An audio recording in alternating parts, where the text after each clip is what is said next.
क्या आपको याद है अब्दुल कादिर का वो सुनहरी दौर जब उनकी घूमती हुई गेंदों ने दुनिया के बड़े बड़े बल्लेबाजों को चकरा कर रख दिया था। कभी सोचा था कि वो रिकॉर्ड जो 37 बरस तक कोई ना तोड़ सका वो एक दिन टूट जाएगा। जी हाँ, वो लम्हा आ गया है जब पाकिस्तान के स्पिनर नोमान अली ने क्रिकेट के अजीम जादूगर अब्दुल कादिर का 37 साल पुराना रिकॉर्ड तोड़ दिया है। नोमान अली अब वो वाहिद पाकिस्तानी बॉलर बन गए हैं जिन्होंने मुसलसल 5 टेस्ट मैचेस में सबसे ज़्यादा विकेटें हासिल कर ली हैं।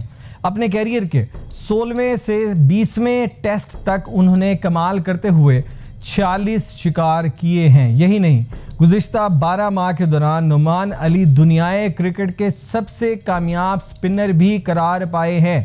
जनूबी अफ्रीका के खिलाफ लाहौर टेस्ट में 10 विकेटें, वेस्ट इंडीज़ के खिलाफ एक मैच में 6 और दूसरे में 10 विकेटें और फिर इंग्लैंड के खिलाफ मुल्तान में 11 और रावलपिंडी में 9 शिकार। ये सब कारनामे बताते हैं कि पाकिस्तान का ये स्पिनर सिर्फ विकेटें नहीं ले रहा बल्कि एक नई तारीख लिख रहा है। ये वही सरजमीन है जिसने अब्दुल कादिर जैसे जादूगर, सईद अजमल जैसे फनकार और अब नोमान अली जैसे मेहनती स्पिनर को जन्म दिया है। नोमान अली की कामयाबी सिर्फ एक रिकॉर्ड नहीं, ये पैगाम है कि पाकिस्तान की सरजमीन आज भी टैलेंट से खाली नहीं है। ये पैगाम है कि पाकिस्तान की सरजमीन आज भी टैलेंट से खाली नहीं।